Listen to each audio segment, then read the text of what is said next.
I've been thinking a lot lately about the purpose of my content. I saw a creator on Instagram that talked about the importance of wording and how a lot of content creators forget that really they're documenting, not curating content. One of the reasons I wanted to become more of a presence on social media was to talk about mental health and the importance of considering mental health part of holistic wellness. Often, even in the world of mental health, which I am submerged in every day as a counselor by background, as a subject matter expert in mental health, it's very difficult for me to show up in a way that is authentic for myself and also in the way that I need to be productive in the corporate world, in that landscape. It is a challenge for me to balance those things. I find myself on days that I am mentally not feeling well, showing up in spaces where we are talking about mental health care,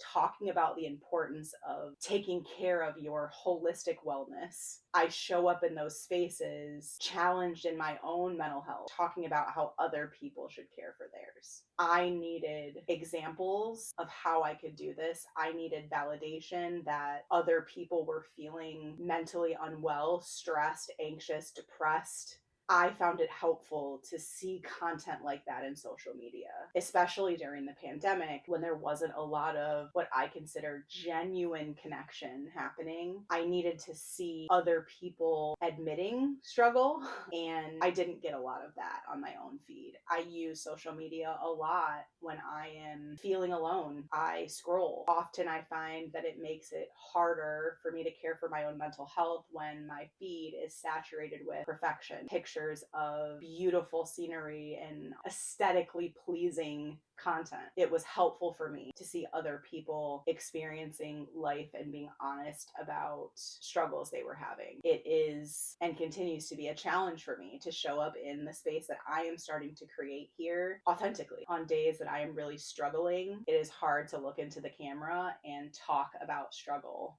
and know that other people I know, are going to be watching the video and judging that. What for me balances that out is also knowing that there are people out there that are going to watch my content and relate to it. They're going to say, wow, that's me too. Or maybe not even think anything out loud or comment or anything like that, but just feel a little bit of relation and like they are being seen.